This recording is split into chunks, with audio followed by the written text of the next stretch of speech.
할렐루야. 아멘. 예, 오늘도 비가 내리는데 오늘은 사도행전 5장 1절과 1절부터 11절까지 본문 말씀으로 통해서 오늘 말씀 제목은 믿음 생활 핵심 기본 반드시 명심해야 될 세 가지 사항에 대해서 오늘 보겠습니다. 믿음 생활의 핵심 기본 반드시 명심해야 될 세 가지에 대해서 오늘 보도록 하겠습니다. 먼저 본문 말씀 5장 1절로 11절로 들어가도록 하겠습니다. 오늘 사도행전 5장은 그 앞전에 이 사건이 아주 유명한데 부제목을 오늘 첫 번째 제목이 있고 두 번째 제목을 달면 아나니아와 삽비라의 부부에 대한 관련된 내용입니다. 이 부분이 우리한테 의외로 중요해요. 그러면 사도행전은 예수님이 돌아가시고 나서 이제 사도들의 활동을 적은 것이 사도행전이에요. 그래서 사도행전이 1장부터 8장까지는 베드로에 관련된 거, 그 이후부터는 사도 바울에 관련된 거기 때문에 사복음서만큼 중요한 게 이 사도행전입니다. 왜? 예수님 돌아가시고 나서 그때부터 이 사도들에 의해서 뭐가 만들어지냐면요, 교회가 만들어져요. 이 교회가, 우리 지금 교회가 만들어진 지 몇 년이 흘렀냐면 사실은 2000년이 흘렀거든요. 2000년이 흘렀는데 그 초창기의 원형이 있잖아요. 그 원형과 2000년이 흘른 지금의 교회하고는 많이 틀려져 있어요. 이 교회가. 그러면 이 교회가 사실은 정확한 모습의 교회를 보려면 어떤 때로 돌아가야 되냐면 초대교회로 돌아가야 돼요. 예수님 돌아가시자마자 사도들이 만들었던 그 교회가 초대교회고 그게 원형이에요. 그래서 우리가 이 교회가 지금 현대교회가 예수님이 원하는 교회에서 많이 지금 벗어나 있거든요. 그 모습을 보려면 사도행전 4장, 5장에 들어오면 드디어 이 초대교회가 만들어져요. 누가 만드냐면 성령님에 의해서 사도들에 의해서 만들어지기 때문에 이 초대교회의 원형을 보면서 우리 현대교회가 자꾸 이 교회에 벗어나는 것을 바로 잡아야 돼요. 그래서 오늘 사도행전 5장 먼저 말씀드리기 전에 이 사도행전 4장에 보면 이제 이 초대교회가 어떤 모습이라는 게 나와요. 그 중에 놀라운 사건이 4장에 자기의 설 것을 모두 다 공동생활을 해서 서로가 나눠요. 그런데 부족한 사람이 아무도 없다고 할 정도로 공동사회가 만들어집니다. 그 다음에 이제 바로 나타나는 게 5장인데 그 5장의 주인공이 누구냐면 한 부부가 나와요. 그 부부가 누구냐면 아나니아와 삽비라는 부부가 나오는데 그 부부가 놀라운 사실은 하나님 앞에 큰 헌금을 드리다가 그 자리에서 적시 죽어요. 이 적시 죽는 이 사건을 통해서 이 성경이 우리한테 주는 크고 중요한 세 가지 교훈이 있습니다. 오늘 그걸 여러분들한테 말씀을 드리고자 하니까 오늘 그것을 꼭 붙잡기를 바라겠습니다. 자, 본문 사도행전 5장 1절 11절로 들어가겠습니다. 1절 아나니아라는 사람은 그의 아내 삽비라와 함께 재산을 팔았습니다. 그는 그 돈의 일부를 떼어 자신의 것으로 숨겨두고는 나머지를 사도들의 발 앞에 가져와 바쳤습니다. 그의 아내도 이 사실을 다 알고 있었습니다. 그러나 베드로가 말했습니다. 아나니아야, 어떻게 내가 사탄에게 마음을 빼앗겨 성령을 속이고 땅값으로 받은 돈의 일부를 내 것으로 몰래 숨겨 놓았느냐? 그 땅은 팔기 전에도 내 소유였고 또 팔고 난 뒤에도 내 마음대로 처분할 수 있지 않았느냐? 그런데 왜 이런 일을 마음에 품었느냐? 너는 사람을 속인 것이 아니라 하나님을 속인 것이다. 아나니아는 이 말을 듣자마자 쓰러져 죽었습니다. 그리고 이 일을 듣는 사람들은 모두 두려움에 사로잡혔습니다. 그때 청년들이 들어와 그 시체를 사서 들고 나가 묻어 주었습니다. 3시간쯤 지나서 그의 아내가 무슨 일이 일어났는지도 모르고 들어왔습니다. 베드로가 그녀에게 물었습니다. 말해보아라. 너와 아나니아가 땅을 팔아 받은 돈이 이것뿐인가? 삽비라가 대답했습니다. 네, 그게 전부입니다. 베드로가 그녀에게 말했습니다. 너희가 어째서 서로 짜고 주의 영을 시험하려고 하느냐? 보아라, 내 남편을 묻은 사람들이 문 앞에 있으니 이번에는 너를 메고 나갈 것이다. 바로 그 순간 삽비라도 그 발 앞에 쓰러져 죽었습니다. 그러자 청년들이 들어와 그가 죽은 것을 보고 메고 나가 그 남편 곁에 묻었습니다. 온 교회와 이 일에 대해 소문을 들은 모든 사람들은 큰 두려움에 사로잡혔습니다. 오늘 사도행전 1장에서부터 11절까지를 쭉 읽었습니다. 이 내용이죠. 아나니아하고 삽비라는 이 두 부부가 참 좋은 일을 했어요. 자기의 재산을 팔아서 하나님 앞에 드리려고 사도들 앞에 발을 주었는데 문제는 뭡니까? 그 중에 일부를 1억을 예를 들어서 여러분 예를 돕기 위해서 내 재산을 팔아서 1억을 마련한 거예요. 마련했으면 그 1억을 주겠다고 얘기를 했는데 사실은 그 1억을 안 주고 얼마를 지금 취했다는 말은 안 나오고 성경이 일부라고 했기 때문에 뭐 한 1,000만을 떼놓았을지 3,000만을 떼놓을 일부니까 50% 이하는 떼놨을 거예요. 한 3,000을 떼고 그 7천만 원을 베드로 앞에 내놓은 거예요. 그래서 베드로가 이걸 보고 왜 거짓말을 하냐. 그렇게 하면서 아나니아가 죽습니다. 그리고 나서 3시간 후에 그의 아내 삽비라가 왔는데 삽비라에게도 한 번 더 기회를 줘요. 베드로가. 이 7천만 원이 너 재산을 팔았던 전부냐고 물어보니까 아나니아의 아내 삽비라도 뭐랍니까? 예, 맞습니다 하니까 삽비라도 3시간 후에 바로 죽었다는 놀라운 사건이 지금 나와요. 예. 자, 그래서 오늘 이 사건을 통해서 오늘 3가지 명심해야 될 거 먼저 결론부터 얘기할게요. 첫 번째, 우리가 이 사건을 통해서 하나님을 경외하는 것을 아셔야 됩니다. 두 번째, 오늘 이 사건을 통해서 우리 마음을 지키는 것이 왜 중요한 것인가를 우리가 아셔야 되고, 세 번째 끝으로 우리가 헌금하기 전에 알아야 될 기본들에 대해서 오늘 이 3가지를 가지고 말씀을 하도록 하겠습니다. 자, 오늘 첫 번째 하나님을 경외하자라고 얘기합니다. 자, 여러분 이걸 한번 서브마리로 보면 좀 우리가 놀라운 사건이 나와요. 재산을 팔아서 가난한 자 앞에 헌금을 했다는 것은 대단히 칭송받고 박수 받아야 될 일임에도 분명한데 어떻게 해서 이 삽비라하고 그 아나니아가 적살을 했습니까? 성경에 지금부터 나오는 적사한 사건이 구약에는 한 3번이 와요. 그런데 이 3번 다 이 삽비라하고 아나니아의 그 특징이 뭐냐? 하나님의 성품을 잘 몰랐다는 거예요. 네. 자, 그런데 과연 여러분 한번 질문해 볼까요? 과연 이 부부가 동시에 죽을 만한 죄를 지었냐 이거죠. 왜? 이 사도행전 5장 앞전에 4장의 마지막에 어떤 얘기가 나오냐면 바나바가 자기 재산을 팔아서 베드로 앞에 내놓는 사건이 옵니다. 그리고 나서 곧바로 아나니아하고 삽비라도 이걸 하는 거예요. 자, 아나니아 삽비라가 해냈다는 것은 뭘까요? 아나니아하고 삽비라가 의논을 했다는 거예요. 여보, 바나바도 이렇게 했는데 그 당시 때 초대교회에서는 모든 재산을 팔아서 공동으로 관리를 해서 모든 사람이 쓰게 했단 말입니다. 여보, 여기 보면 자세히 보면 누가 주도를 하냐면 아나니아 남편이 주도를 해요. 여보, 바나바도 저러는데 우리도 합시다 했는데 아내가 승낙하지 않고서는 이 일을 할 수 있을까요, 없을까요? 못합니다. 왜냐하면 여기서 나오는 게 아나니아도 이 사실을 삽비라도 알고 있었다고 1절에 나옵니다.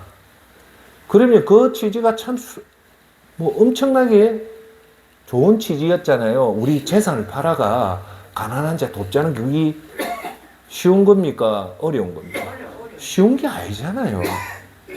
그런데 이렇게 좋은 일을 했는데 단지 우리가 이 사건, 이 일들만 보면 대부분 사람들은 과연 아나니아와 삽비라가 적사할 정도의 이 죄가 되었냐, 이것이 공통적으로 나오는 의문이에요. 여러분들 생각에는 어떨까요? 이렇게 재산을 다 팔아서 일부만 떼고 그걸 했는데 단지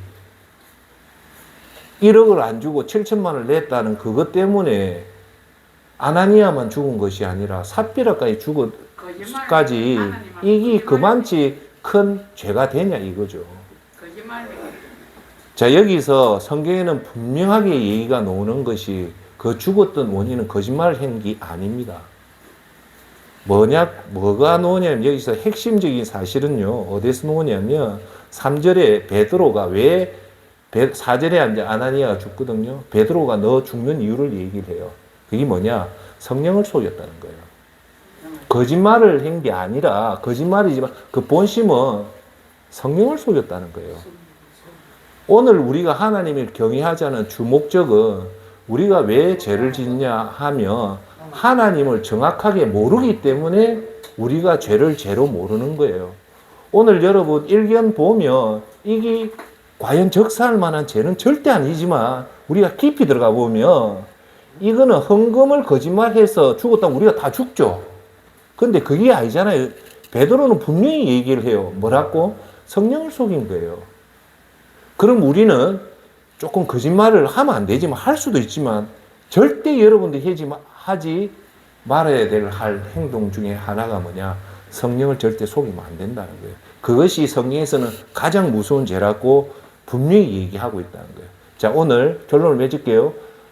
아나니아와 삽비라 그 어마어마한 돈을 헌금을 했음에도 불구하고 이래 좋은 일을 했음에도 불구하고 적사당한 이유는 거짓말이 아니라 성령을 속였다는 거예요. 이해하시겠어요? 그러니까 성령님을 속인다는 것이 얼마나 무섭다는 것을 여러분들이 아시고 이 시간 이후로부터 다른 건 몰라도 성령님만큼은 절대 속이면 안 된다는 거예요. 할렐루야. 자, 그러면 첫 번째 오늘 명심해야 될 건 하나님을 경외하자는 건데, 그러면 아까 말했다시피 하나님을 어떤 분이라는 것을 우리가 힘써 알면 우리가 하나님이 뭐가 싫어하고 뭐가 좋아한다는 거 알면 우리가 그렇게 만홀히 죄를 죄로 못 여기고 그런 죄를 안 범한다는 거예요. 그러면 우리가 이런 죄를 범한 이유는 궁극적으로 깊이 들어가면 뭘까요? 하나님을 정확하게 몰랐다는 거예요. 아시겠죠? 자, 그러면 여러분 성령을 속인 이유로 죽었다고 얘기하는데 이 부분에 대해서 예수님이 직접 말씀을 하십니다. 이 성령을 속이는 게 얼마나 무섭다는 것을 하는데 그것이 마태복음 12장 31절에 예수님이 이렇게 얘기합니다. 그러므로 내가 너희에게 말한다. 사람의 모든 죄와 신성 모독하는 말은 용서받겠지만 성령을 모독하는 것은 용서받지 못할 것이라고 얘기를 해요. 예수님이 뭐라 얘기하냐? 모든 것은 다 용서받을 수 있다. 심지어는 신성 모독, 하나님을 모독하는 것은 다 용서받지만 끝에 하나는 용서 못한다. 성령님을 모독하는 것은 용서 못한다. 그만치 성령님을 속이는 것은 그만치 무서운 것이다. 자, 그러면 여러분, 우리가 헌금할 때 센터장님 나 10만 원 헌금하겠습니다 했는데 사실은 10만 원 돈이 있었는데 9만 원만 8만 원밖에 안 했단 말입니다. 그런데 여사님 8만 원 했는데 해보니까 8만 원밖에 없었습니다. 라고 하는 것은 성령님을 거짓말하는 게 아니에요. 저를 거짓말하는 거기 때문에 그거는 우리가 죄 중에 조금 낮은 죄이기 때문에 그 자리에서 저와 여러분 적사할 일은 아니에요. 단 이것은 베드로가 분명히 얘기했어요. 왜 어떤 경우로 성령님을 속였는지는 성경에는 안 나오지만 분명히 베드로는 얘기한데 뭐 때문에 했다. 나를 속인 것이 아니라 구체적으로 지명을 하잖아요. 성령을 속였다는 거예요. 자, 그러면 오늘 첫 번째 교훈, 하나님을 경외하라는 말은 뭐냐면, 여러분, 제가 항상 선생님들한테 얘기해요. 경외라는 것은 두 가지의 뜻이 복합적이 되어 있는 것이 경외다. 그 첫 번째는 하나님을 두려워하고 그럴 때 하나님을 공경하는 것을 경외라는 거예요. 그러면 하나님을 우리가 공경하고 경외라는 것은 공경하는데 공경하려면 뭐가 있어야 되냐? 대전제 조건은 하나님을 두려워해야 된다는 거예요. 우리는 현대교회에서 가장 치명타는 하나님을 자꾸 사랑의 하나님만 생각을 하다 보니까 죄에 대해서 불같은 진노와 엄중한 심판을 하는 이런 하나님을 두려워하지 않는 마음이 있으면 그 사랑은 진짜 사랑이 아닙니다. 이해하십니까? 우리가 하나님을 경외한다는 것은 그 밑바탕이 뭐냐? 하나님을 두려워한다는 거예요.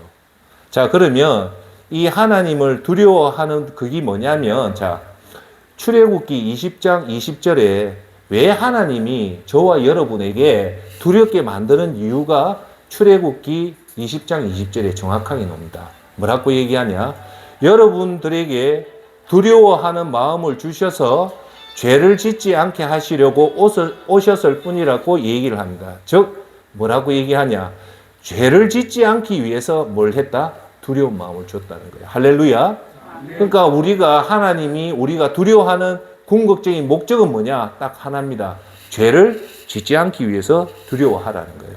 할렐루야. 자, 그러면 구약 성경에 하나님을 두려워하지 않다가 그 자리에 오늘 아나니아하고 삽비라가 그 자리에 죽었던 얘기를 뭐라고 합니까? 적사라죠. 그런데 구약 성경에 보면 적사한 사건이 세 번이 나와요. 뭐요? 적사, 그 자리에 죽었던 거. 그거 보면요, 저와 여러분들이 가져야 될 마음이 뭐냐?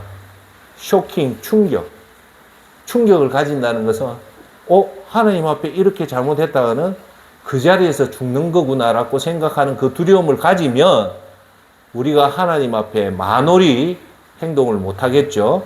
그래서 우리 10계명 중에 제3계명이 뭡니까? 하나님 이름을 망령되이 일컫지 말라는 말은 우리가 하나님을 두려워하는 사람들은 결코 하나님 말씀을 망령되이 일컫지 않잖아요. 그걸 모르기 때문에 죄를 범하고 오늘 지금부터 보는 구약의 이 사건을 보면 적석에서 죽는 게 나옵니다.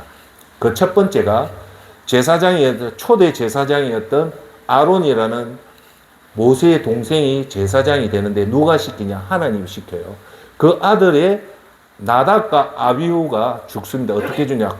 바로 죽어요. 어떻게 죽냐면 하나님이 정했던 향단의 이 불을 설했는데 이 두 아들이 그걸 알고도 하나님 법칙 룰을 안 지키고 지 마음대로 향단불을 자기가 만든 불을 하나님 앞에 향로에 드리는 순간에 그 자리 적사합니다. 레위기 1장 2절 아론의 아들인 나답과 아비후가 각기 자기 향로를 가져다 거기에 불을 지피고 향품을 넣었습니다. 그러나 그것은 여호와께서 명령하시지 않은 다른 불을 여호와 앞에 피운 것입니다. 그러자 불이 여호와 앞에 나와 그들을 불살랐습니다. 그들이 여호와 앞에서 죽었습니다. 그 자리에서 적사했다는 거예요. 엄청나게 이 사건 이후로부터 이제 아론과 그 제사장들이 하나님 앞에 제사를 두렵게 드립니다. 두렵게 드리니까 하나님을 자연히 공경하게 되는 거예요. 그 이후로부터 하나님 제사법은 하나님에 의해서 딱 드리는 거예요. 자, 두 번째 적사한 사건이 어디서 나오냐면 사무엘상 19절에 나오는데 이 19절에 나오는 사건이 어떠냐면요. 베스메스라는 마을에 사람들이 하나님 아는 지식 없이 그 베스메스 마을에 뭐가 들어오냐면 그 유명한 하나님 십계명이들은 언약궤가 그 마을에 들어옵니다. 들어오니까 얼마나 좋겠어요. 좋겠는데 이 마을의 사람들이 하나님 뜻도 안 묻고 그 언약궤의 문을 열고 그 안을 쳐다봐요. 그러자 그 마을에 몇 명이 죽냐? 그 즉시 70명이 죽어요. 다른 성경에는 3만 명이 죽었다고 두 가지가 나와요. 3만 명이 죽었다 아니면 70명이 죽었다. 어마어마하게 죽었죠. 왜 죽었을까요? 하나님이 거룩하신 분인데 그 거룩함을 제사도 안 드리고 속죄함 없이 바로 언약궤를 열고 그걸 들여다보는 순간에 70명이 죽어서 베세메스가 난리가 납니다. 그러고 나서 어찌하냐? 두렵잖아요. 하나님 언약궤 오면 복을 받을 줄 아는데 복은 고사하고 그 마을 전체가 베세메스라는 마을 전체가 몰락하게 되니까 여러분들 그 안에 들어가는 기분이 어떨까요? 이건 재앙이 났다 했을 거 아니에요. 그래서 발로를 떨면서 이 언약궤 우리가 못 가져간 데에서 산 위에 옮깁니다. 그리고 한참 동안 있은 거예요. 자, 그러면 이것이 뭐냐면, 자, 사무엘상 6장 19절, 벳셈에서 사람들이 여호와의 궤를 들어보았기 때문에 여호와께서는 백성들 가운데 두 가지 수 있습니다. 성경에 그대로 5만 명, 70명을 죽였습니다. 어마어마한 숫자가 죽었죠. 사람들은 여호와께서 백성들을 심히 치신 일로 크게 슬퍼했습니다. 예. 왜 죽었습니까? 그 즉시 하나님 법궤의 문을 열고 봤다. 그럼 왜 봤을까요? 분명한 거는 무지했다는 거예요. 몰랐으니까 이걸 이제 알았는 사람은 이 법궤를 열까요? 안 열까요? 못 열죠. 못 연다는 말은 하나님 법궤를 공경한다는 거죠. 자, 세 번째 사건은 사무엘하 6장 6절 7절에 나오는데 이게 뭐냐면 베스메스에서 이제 그 언약궤가 다시 갔다가 다시 다윗이 도저히 안 된다. 이 법궤가 뭡니까? 십계명이 있는 것을 이제 우리 예루살렘 성으로 데리고 오자, 모셔오자 해서 다윗이 이 법궤를 그 집에서 법궤를 가지고 옵니다. 가져오는데 다윗이 하나 또 실수를 해요. 하나님이 출애굽해서 시내산에서 이 하나님 이 법궤는 이동할 때 어깨에 메고 네 사람이 어깨에 메고 이동을 시키라고 분명히 말씀을 했는데 시간이 너무 흐르다 보니까 다윗을 이걸 까먹은 거예요. 그 어깨에 메야 될 하나님의 언약궤를 소수레에다 실어빈 거예요. 어깨에 안 메고. 그 소수레를 싣고 가니까 이게 덜컹덜컹 하잖아요. 그러니까 언약궤 흔들흔들 하니까 이때 우사라는 사람이 언약궤가 혹시 떨어질까봐 그 손을 딱 대거든요. 대자마자 그 즉시 우사가 죽습니다. 그리고 나서 다윗이 또 두려움에 떨어서 이 언약궤 운반을 중단을 합니다. 중단을 하고 오벳 에돔이라는 사람의 이 언약궤를 다시 둡니다. 자, 6장 6절 7절 읽어보겠습니다. 그들이 나곤의 타작마당에 이르렀을 때 소들이 날뛰자 우사가 손을 뻗어 하나님의 궤를 붙들었습니다. 우사의 잘못된 행동 때문에 여호와께서 그에게 불같이 진노해 그를 치시니 그가 거기 하나님 궤 곁에서 죽었습니다. 오늘 세 가지 사건 나왔죠. 항단부를 잘못 들여 죽었고 벳세메스 마을의 사람들이 언약궤를 들어보다 보다 적시 죽었고 그리고 우사라는 사람이 언약궤를 잡자마자 죽었다. 이건 적사 사건이에요. 그 다음에 신약의 적사 사건이 이 아나니아와 삽비라의 사건입니다. 자, 그러면 자, 우리가 알아야 될 것은 이런 엄청난 이 무서운 사건의 그 권한은 어디에 있었냐? 하나님의 거룩성을 몰랐다는 거예요. 모르니까 우리가 우리 마음대로 하다가 적사당하는 거예요. 그래서 우리가 알아야 될 것은 하나님을 힘써 알아야 된다. 그 중에 알아야 될 것은 거룩하신 하나님이기 때문에 우리가 죄 있는 우리가 함부로 하나님을 대하면 안 된다. 반드시 속죄의 제사를 하는 회개의 제사를 하는 그런 하나님 중심에 서 있는 그런 자세가 중요하다는 겁니다. 자, 그러면 다시 돌아오면 아나니아와 삽비라의 부부를 우리 봅시다. 아나니아가 적사인 것은 성령님을 속인 거죠. 자, 그러면 이제 여기서 깊게 들어가 봅시다. 자, 첫 번째 우리가 알아야 할 거. 하나님은 다 아신다는 거예요. 맞죠? 할렐루야. 그걸 우리가 만약에 아나니아와 삽비라가 하나님이 다 알고 있다는 것을 다른 말로 하면 코람데오의 삶을 했다면 아나니아는 베드로 앞에 거짓말을 했을까요? 안 했을까요? 안 했죠. 안 했죠. 여기서 왜 이들이 중요한 이 죄를 짓는가가 나와요. 결론을 얘기할게요. 아나니아와 삽비라는 그 어마어마한 헌금을 하나님 영광을 위해서 한 게 아니라 자기들 이름 내려고 한 거예요. 그렇게 하다 보니까 욕심이 생겨서 거짓말을 한 거예요. 그러면 여기서 베드로가 중요한 말을 해요. 너가 성령님을 속였댔죠. 속였는데 중요한 것은 그 앞에 베드로가 유명한 말을 합니다. 이걸 우리가 캐치를 해야 됩니다. 그게 뭐냐면 이렇게 해요. 3절 다시 한번 읽어드릴게요. 그러자 베드로가 말했습니다. 아나니아야 어떻게 뭐 해서 성령을 속이고 라는 놓은데 그 앞에 뭐가 나와요. 그걸 잘 들으십시오. 아나니아 어떻게 내가 사탄에게 뭐를 빼앗겨? 마음을 빼앗겨 성령을 속였다는 거예요. 여기서 베드로가 지목한 것은 성령님을 속인 것은 아나니아와 삽비라의 욕심이 아니고 분명히 베드로는 지목을 하죠. 뭘까요? 사탄에게 마음을 빼앗겼다는 거예요. 여기서 우리가 주목해 봐야 되는 거예요.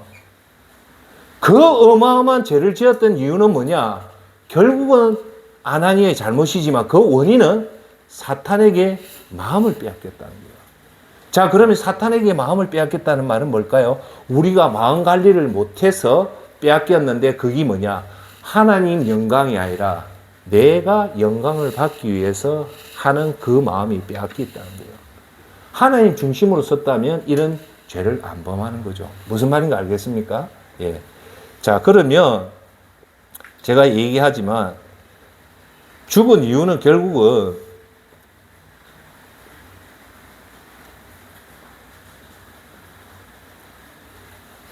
속였다. 자, 제가 이번에 여러분한테 말씀했다시피 속이는 도구가 뭐랬습니까? 거짓말이랬죠. 거짓말에 왜 위험하냐면 거짓말은 속이거든요. 그걸 뭘 속였을까요? 성령을 속인 거예요.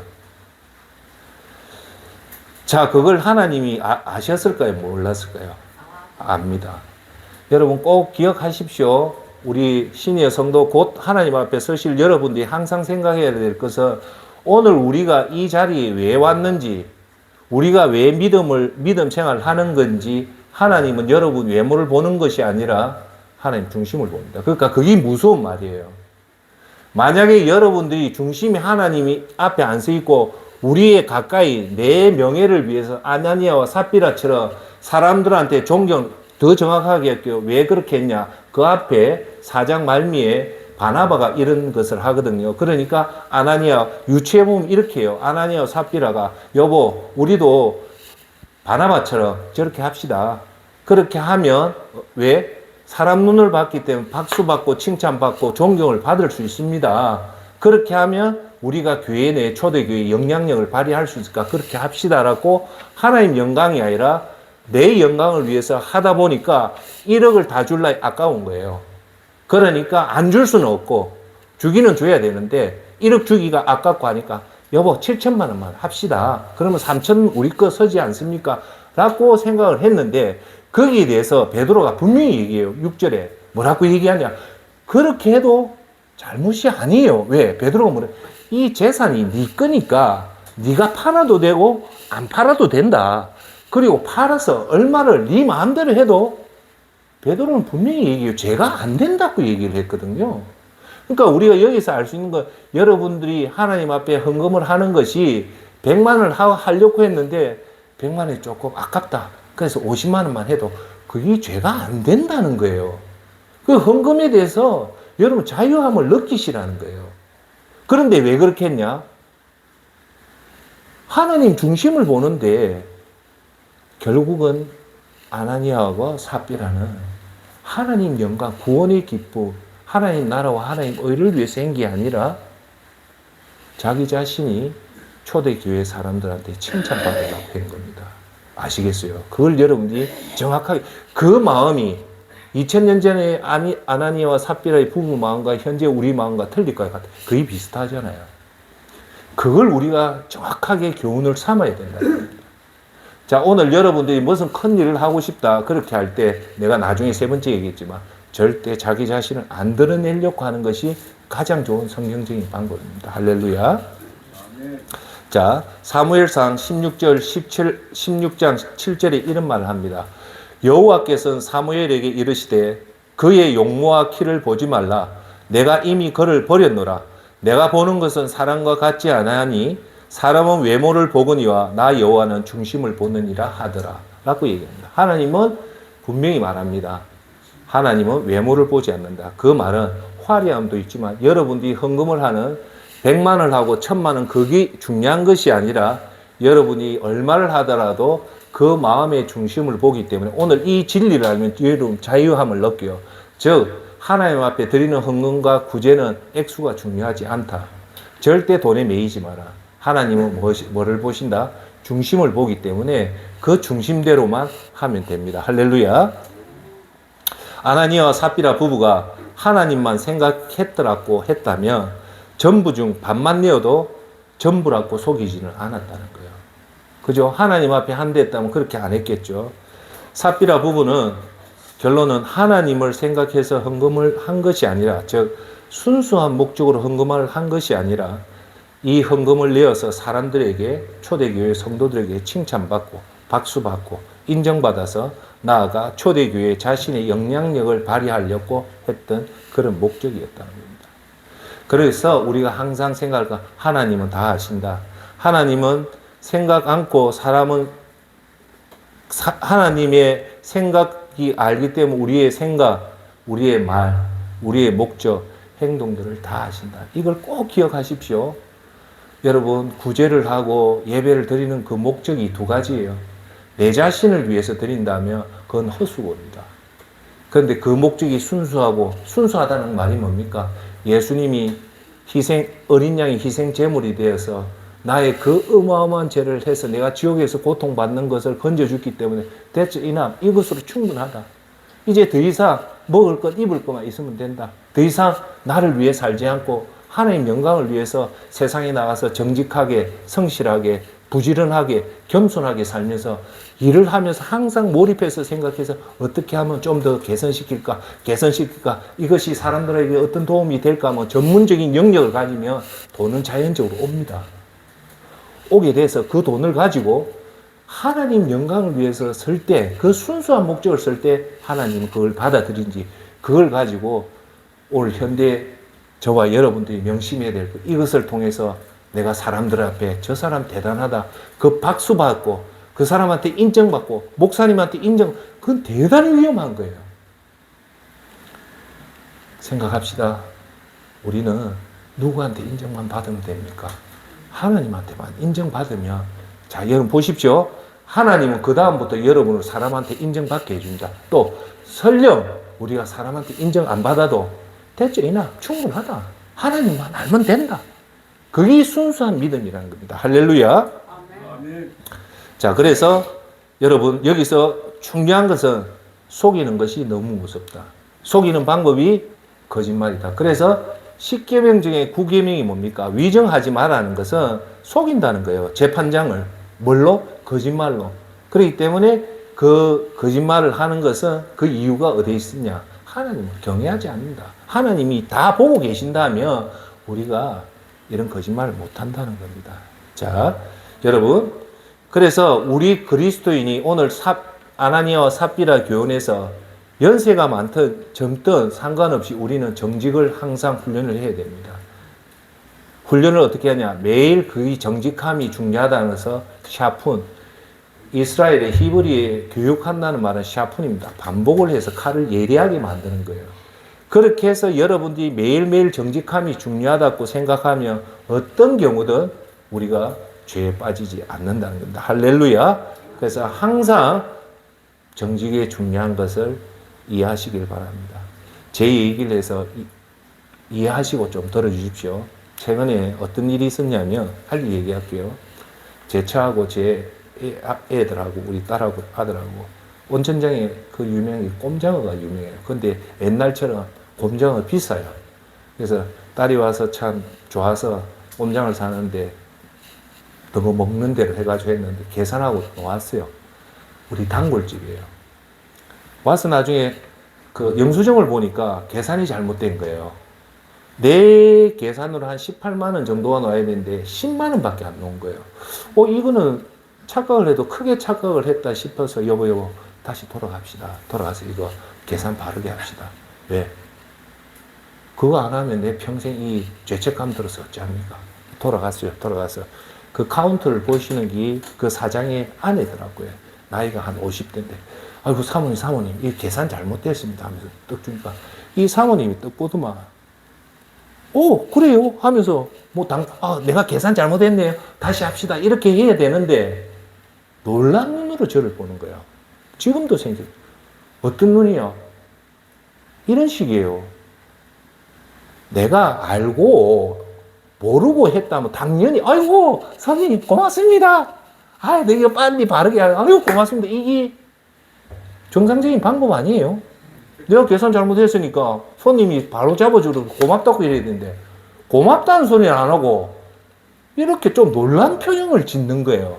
그게 뭐냐? 내가 일부러 니한테 18만원짜리 10만원 꺼줬는데, 당신 참 특이하다. 그러니까, 뭐 이런 사람이 다 있냐는 식으로 보는 거예요. 좋은 뜻이죠. 놀란 거예요. 뭐 이런 사람이 다 있나? 나는 그러니까 의도가 일부러 10만 원을 했다라는 식이 비치더라고요. 그래도 이거 바로 잡아 주시다가 금액이 18만 원이고 16만 원이다. 그러면 16만 원 안 꺾고 14만 원만 꺾게요. 그 말이 무슨 말이냐면, 거기서 내 힌트. 이불로 내가 당신들 그거 해서 단골 해서 16만 원, 10만 원 해줬는데, 그냥 가서 다 아무 소리 안 하고 하는데, 당신은 이래 찾아와가지고 한 거 보니까, 당신은 어떤 사람인가? 이렇게 되게 존경이 떨어서 놀란 것으로 보더라고요. 그래서 그냥 꺼주고 그래 놨는데, 그걸 보면서 내가 또 그 부분을 보고 놀란 거예요. 왜? 이 당연한 일인데, 당연히 잘못된 거 바로 잡는데, 당연한 걸 이 사람이 너무 놀란 거, 그걸 보고 또 제가 놀란 거예요.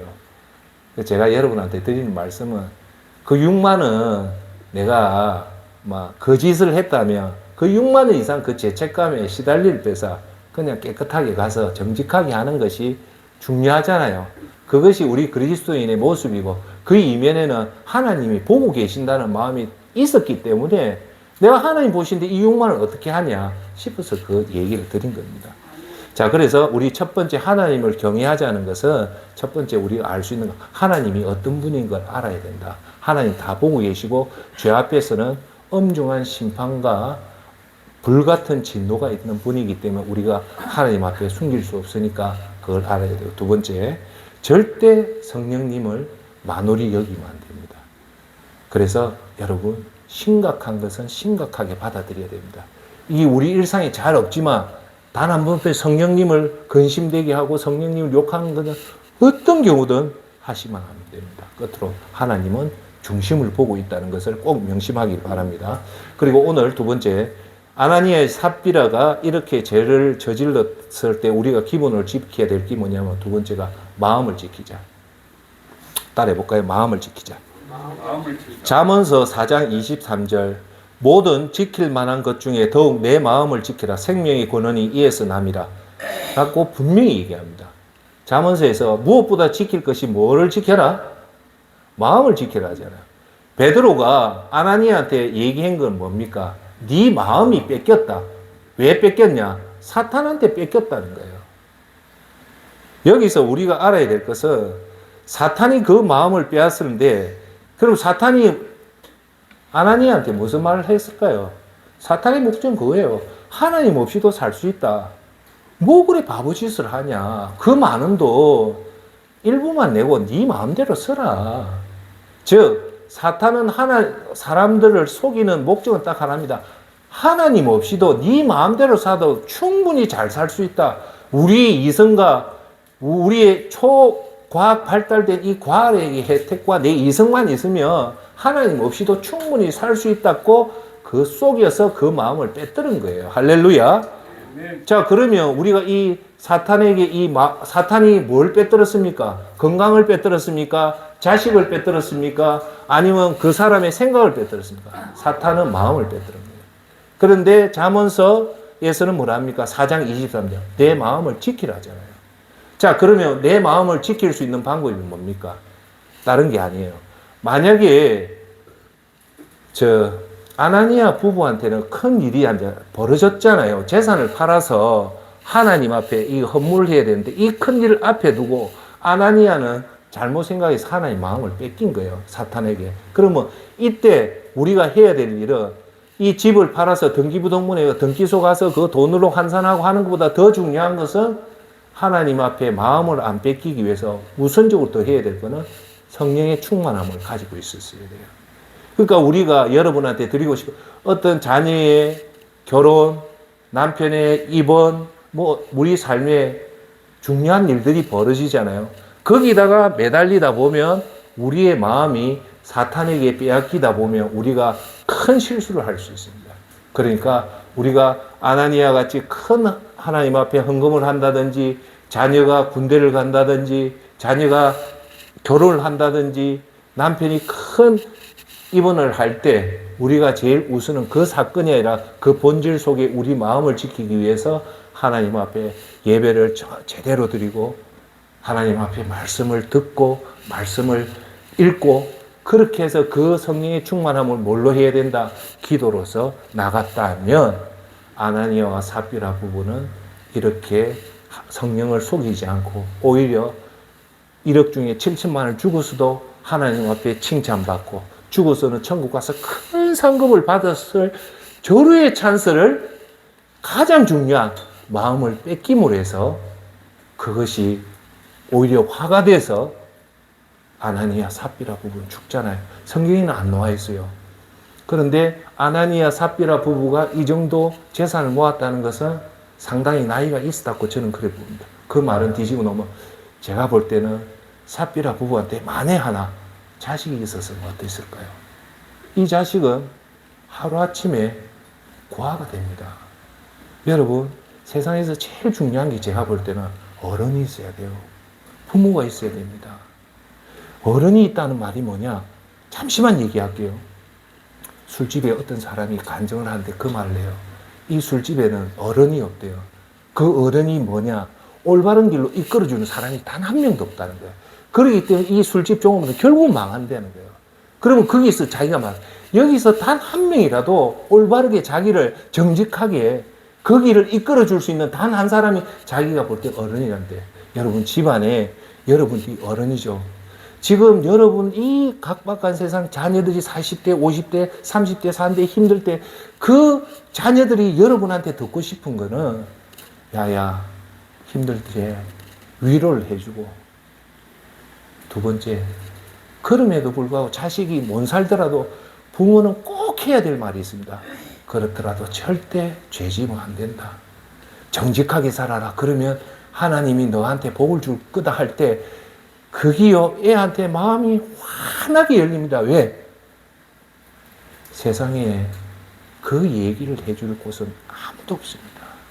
그 얘기를 해줄 사람은 교회나 특히나 부모밖에 없어요. 여러분, 여러분들이 어른이고 어른이면 그 마음을 지키기 위해서 자식한테 꼭 어른의 역할을 해주십시오.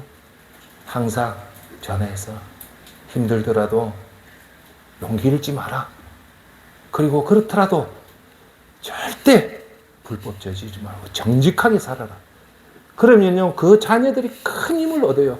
그런 부모가 있으면 그 부모가 90까지만 살아줘도 자식은요, 돈이 없어도 부모의 그 든든한 하늘 같은 부모가 있으면 살아나요. 그런데 아나니아 삽비라 이렇게 죽음으로 해서 그 좋은 어른의 부모가 없다는 것은 자식까지 어찌 보면 불행한 사태로 간 거잖아요.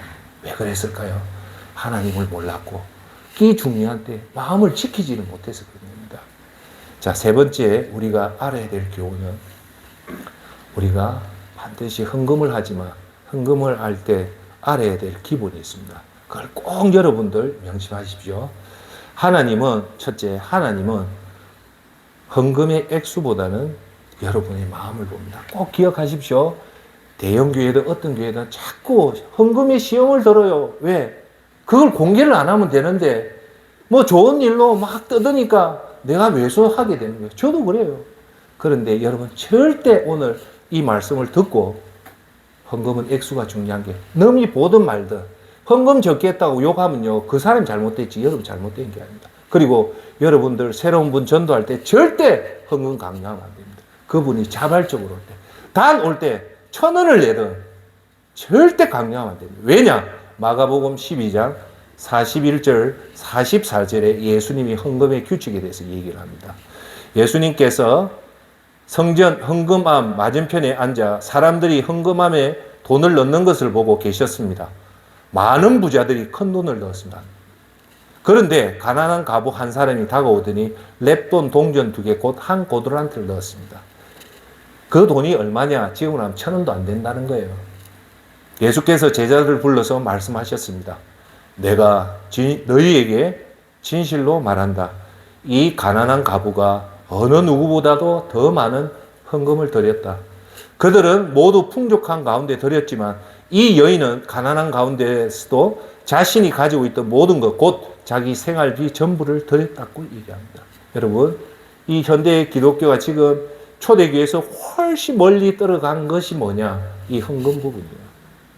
여러분, 어떤 사람들이 장로든지 목사님이 안 그런 분들이 훨씬 많지만 그런 분들이 헌금 액수로 서열을 매긴 것은 절대 반기독교적입니다. 하나님은 최소한 제가 얘기했죠. 188억 년 전부터 계셨던 하나님이, 온 우주를 창조하신 하나님이, 여러분 지금까지 살아왔던 사람 중에 제일 돈을 많이 벌었던 록펠러가 500조를 헌금한다 해본들, 자, 여러분한테 질문하겠습니다. 그 위대하신 전지전능하신 하나님, 그 500조 준다고 하나님 기뻐하겠습니까? 안 기뻐합니다. 누가 기뻐합니까? 잘못된 목회자가 그걸 기뻐하는 거지, 진짜 기뻐하는 그게 아니에요. 그걸 왜곡시켜서 자꾸 큰 돈을 헌금한 게 위대하다는데, 그 자체는 높이 평가할 만한 거지만 하나님은 그 돈을 보고 위대한 게 아니라 마음의 중심을 본 거예요. 할렐루야. 아멘. 자, 그래서 이 제 세 번째 교훈은, 여러분들이 좋은 일을 하려면 좋은 일 하는 방법을 정확히 알고 그대로 실천하면 허무와 허탈에 안 빠집니다. 아나니아 삽비라는 잘못 생각해가 이 죽고 나서 얼마나 허무했겠어요. 왜 그럴까요? 좋은 일을 할 때, 잘 보십시오. 좋은 일을 할 때까지는 두 부부가 의논해서 얼마나 좋은 일을 하자고 했습니까? 그런데 하는 방법이 잘못됐잖아. 왜 그랬을까요? 몰라서 그런 거예요. 그래서 우리가 하나님 말씀을 믿는다는 거, 하나님을 힘써 알으라는 것은 알 것을 정확하게 알아라. 제가 항상 선생님들한테 이 부전동에서 예수전도 센터 여러분을 모여서 말씀 전가하는 게 뭐냐? 기본에 철저하게 가르쳐 줘야만이, 기본만 여러분이 정확하게 알면 헛고생을 안 한 거예요. 외식하는 바리새인처럼 교회 다니면서 엉뚱한 일을 안 하는 거예요. 하나님이 원하는 거 그게 아니란 말입니다. 자, 첫 번째, 액수가 중요하지 않다. 헌금할 때는 액수가 절대 중요하지 않다. 그러니까 여러분이 1,000원을 하든 10,000원을 하든 거기에 절대 붙잡히면 안 됩니다. 두 번째, 더 중요한 건 절대 헌금할 때 부담 갖지 말고 하십시오. 내가 이 돈을 하는데 이 돈이 부담이 된다. 그러면 안 해도 됩니다. 여러분, 11조는 구약시대 때 하나님이 기름을 부어준 레위기인 제사장을 살리기 위해서 11조를 했고, 신약시대는 제사장 제도가, 예수님이 십자가에 돌아가심으로 해서 제사장 제도가 없어졌어요. 없어졌기 때문에 지금 신학교회는 11조가 큰 의미가 없어요. 11조의 목적은 제사장들이 그때는 일을 안 했기 때문에 하나님이 강제적으로 11조를 했기 때문에, 이걸 지금 희한하게 따와서 11조를 얘기를 하는데 그건 잘못된 거예요. 그러니까 어떤 경우든 하나님은 여러분들이 부담되게 하는 것을 절대 원치 않습니다. 아시겠죠? 자, 세 번째, 금액을 떠나서 여러분 가장 붙잡아야 될 것은 헌금을 할 때 감사한 마음을 하셔야 됩니다. 돈이 크든 적든 하나님이 감사합니다. 이렇게 헌금할 수 있던 그 마음을 주셔서 감사합니다. 네 번째, 헌금할 때 절대 자신 자랑하면 안 됩니다. 11조를 1억을 했느니, 11조를 1,000만을 했느니, 그거는 아나니아의 삽비랍니다. 그 뜻의 목적은 뭡니까? 하나님 다 알고 계신데 우리가 굳이 그 얘기를 할 이유가 뭐 있습니까? 그 목적은, 자랑은 내 자신을 드러내려는 겁니다. 그건 철저하게 반기독교적입니다. 여러분한테 항상 제가 드리는 말씀, 갈라디아서 2장 20절을 항상 아침마다 기도할 때 드리랬죠.